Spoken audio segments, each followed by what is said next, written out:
Azure Resource Manager essentially enables, and correct me if I'm wrong, but DevOps through automated infrastructure or infrastructure automation. I'm not sure which order those words have to come from a technical standpoint. I don't know. I think infrastructure automation sounds nicer, so we're gonna go with that one. Okay, so we'll go with that. But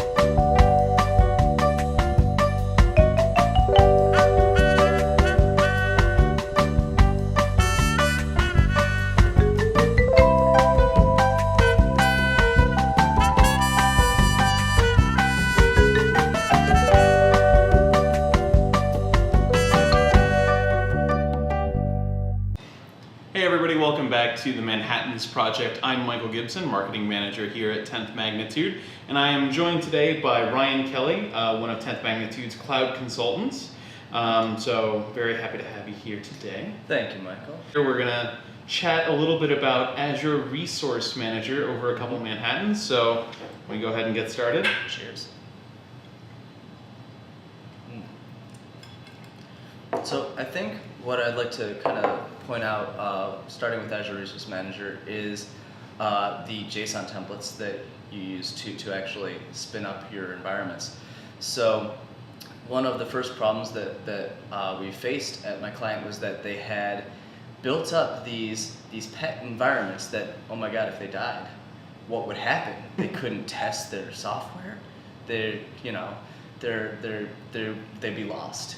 So trying to wean them off that and get them into this DevOps mindset of, oh, my environment's down or has been, I've borked it in some way, no problem, just, spin up a new one, no problem. So Azure Resource Manager kind of helps you with that by saying, here is a template in JSON for an entire environment from start to finish, provisioning that entire things from the network underneath to the storage accounts, the load balancing, and the virtual machines, of course, themselves.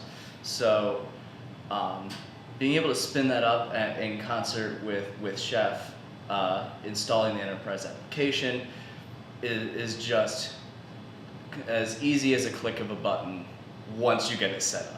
Okay. All right. So what does getting it set up entail? Yeah. So that's some of the hurdles that we've kind of faced, is that it's not as easy as it was in V1 to get started, because we used to say, okay, here's a cloud service, and then you put a couple of VMs underneath it, and you're fine. You're set to go.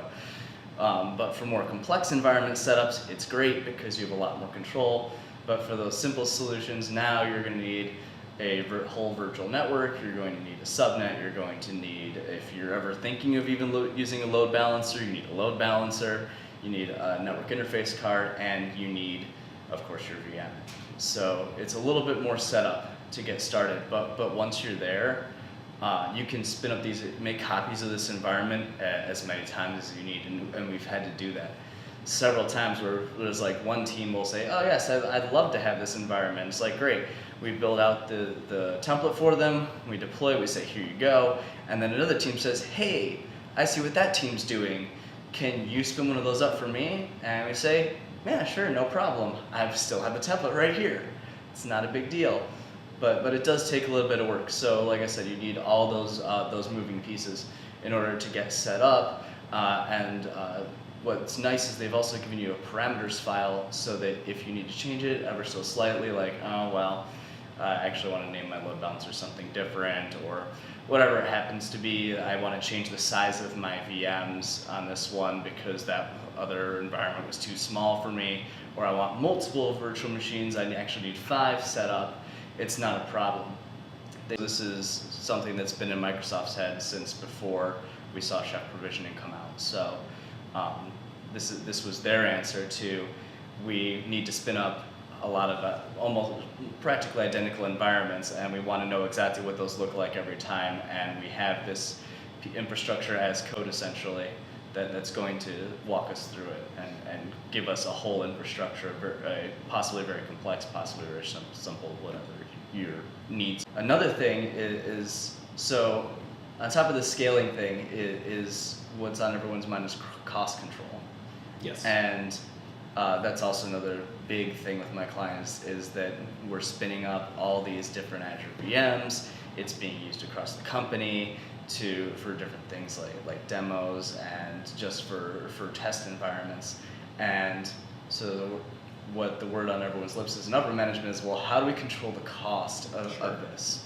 Sure. So especially this time of year, like when budgets have like reached their absolute limit in a lot of organizations, you want to make sure that, you know, hey, we're going to implement this towards the end of year, assuming that we're going to have more funds next fiscal year, assuming that they're following the calendar year for the fiscal year. Sure. But like, how do we make sure that we keep that cost controlled through the course of the year so we can budget appropriately? Right. So what has kind of opened up in V2 is this ability to have a better look in Azure billing, because I know that's been a big frustration for a lot of people is they get these bills and they're itemized in such a way it's like, how do I read this? I have no idea. This is basically Egyptian. How are they charging me, and how can I predict what my costs are going to be for my VMs? So their billing API has really opened up the ability for people to do real-time billing and being able to tag there's different departments in who gets billed what. So speaking on that is there's tagging has been added, so you have these things called resource groups. Basically V2 Azure Resource Manager has resource groups, and this has been implemented for a very long time, but it's all been kind of behind the scenes. And now it has been kind of revealed that, okay, great, everybody is in resource groups. All of your existing cloud services have been in resource groups this whole time. Okay. It's behind the scenes. So there's been a few posts about Azure Resource Manager and how it impacts things. So like, for instance, a lot that comes from Microsoft Mechanics on Twitter. There's a lot of information about how Azure Resource Manager template impacts hybrid infrastructure automation.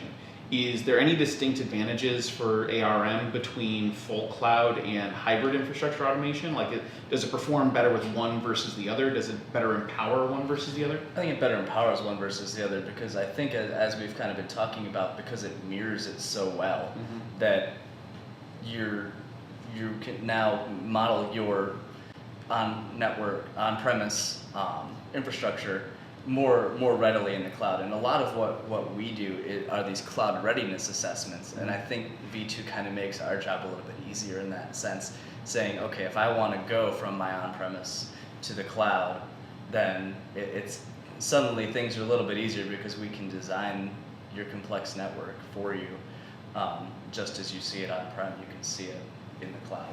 So it's not so much as like a stopgap between on-prem and full cloud, but it's also not quite hybrid. Right. So is it sort of like a way to comfortably shift from on-prem to full cloud, or is it a way to more enable a step from on-prem to hybrid? Like which one is the more efficient usage in your opinion? In my opinion, I think going full cloud is obviously the way to go. If you still have some on-premise, I mean, Microsoft.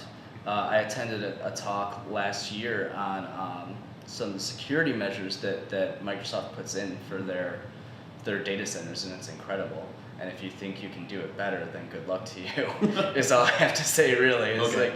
But they went over just a full briefing of what certifications they pass in their data centers and things like that. So I think that if you can go cloud and you can now more efficiently model your infrastructure and make that transition easier by using Azure Resource Manager, then I say more power to you. All right. Thank you for coming in. I really appreciate your time. Thank you, It's been sir. illuminating.